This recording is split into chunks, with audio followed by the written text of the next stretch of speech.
Hello and welcome to Raise the Bar Wellness. Once again, this is Melissa Reyes, owner and chief coach of Raise the Bar Wellness. I am a licensed massage therapist, certified health coach, and certified personal trainer with 18 plus years experience. So I'd like to do a second part of the two-part series of why bad habits are hard to break.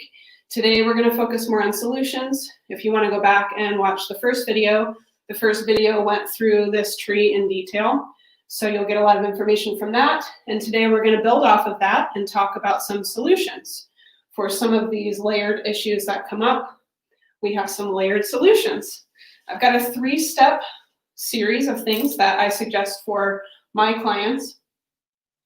There's a lot of details we can go into. I'm going to keep it fairly brief today, but to go over it again, the top of this tree are a lot of the issues that people come to me with or come to health coaches or therapists with, things that they want to change. These are things that show up in your life that you feel the effect of on your health, on your happiness, on your relationships, okay?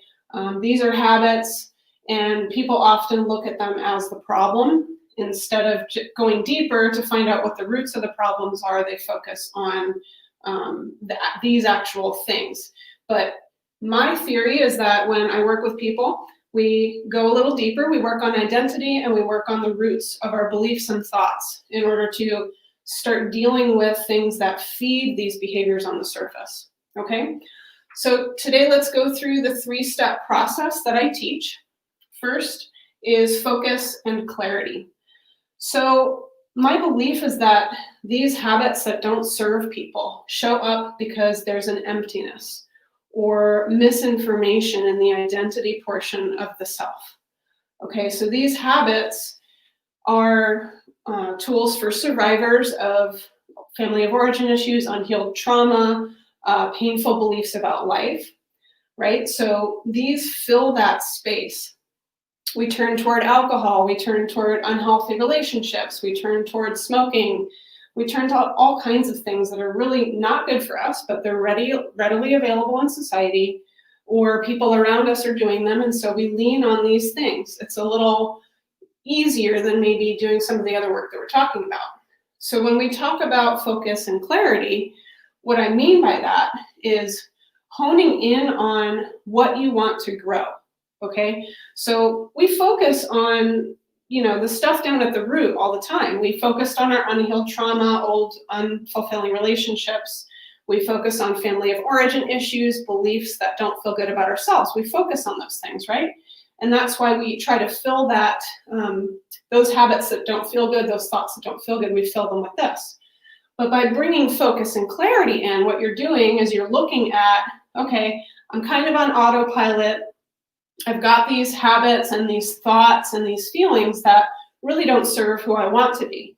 So when I bring in clarity, I think, okay, well, what do I want to grow? What would I like to replace some of these negative, unhealthy / not fun feelings and thoughts with? So usually what I say, I do positive psychology is really what I practice in order to help people bring themselves out of negative and into positivity.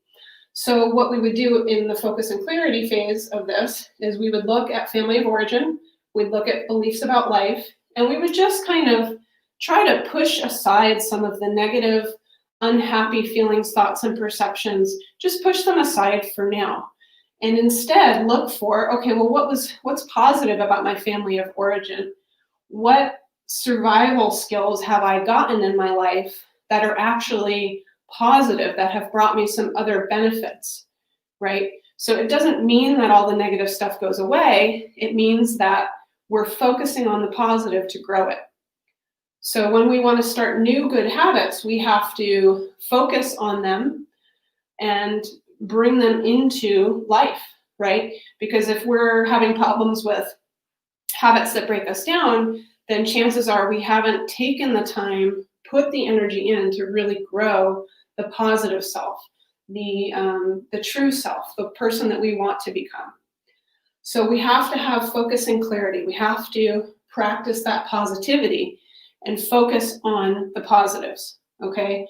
Now, The second phase is repetition. So once you do the work to figure out, okay, what do I want to grow? What do I like about myself? What's a strength that I have from my family of origin? You can't just focus on it and then walk away, right? So we learn things from that focus, and then we figure out what we need to do in order to grow the positivity. And that's when we start repeating it. So repetitions, good examples of this are affirmations. I have another video on affirmations on YouTube, if you'd like to look at that.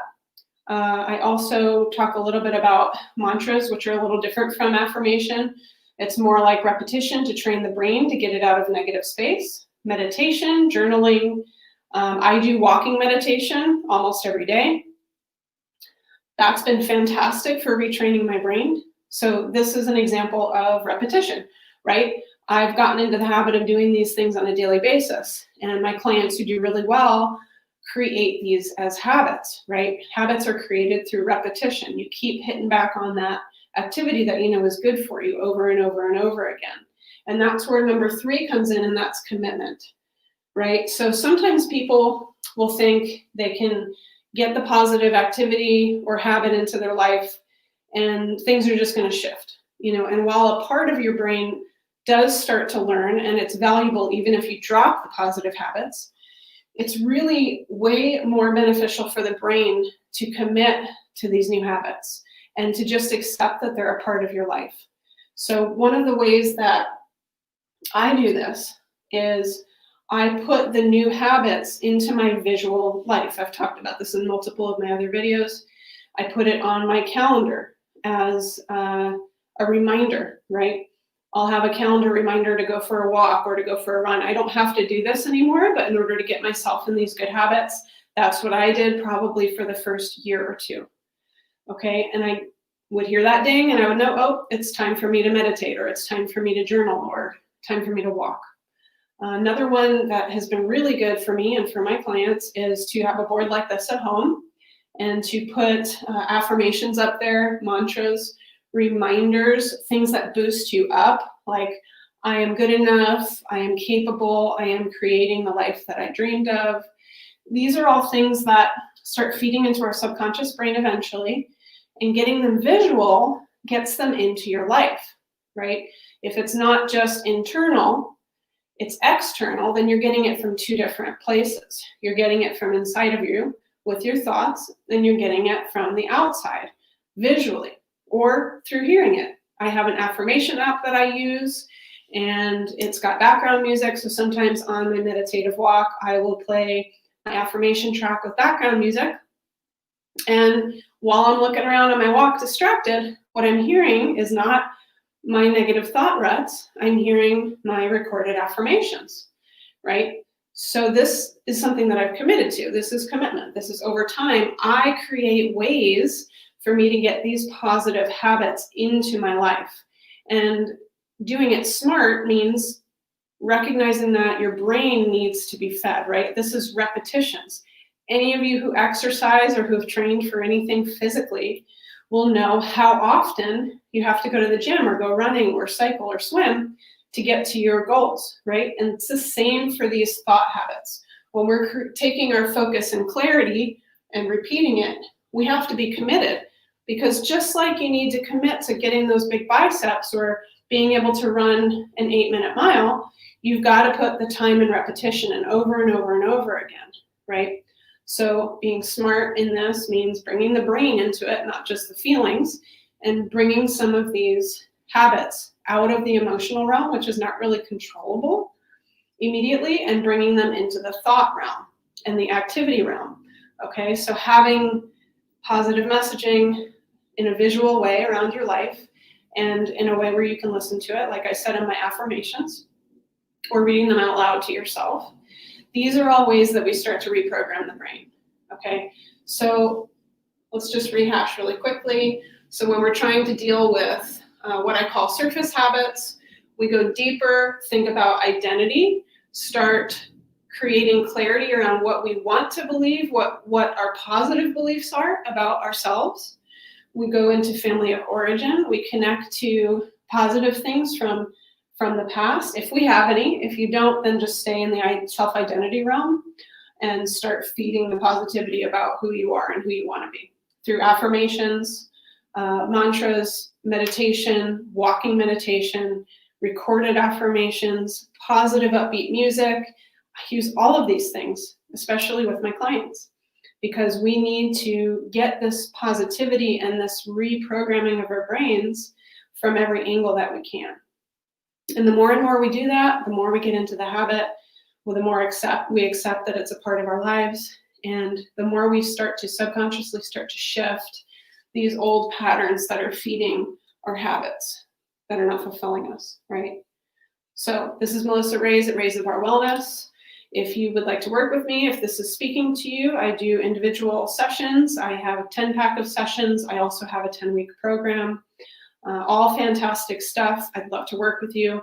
Contact me here on YouTube, on my Raise the Bar Wellness Facebook page. I'm also on Instagram as Raise the Bar Wellness. And I have a blog on medium.com as Melissa Reyes. Lots of free information out here. I am here to help, here to support. Hope you're having a wonderful day. Looking forward to hearing from you.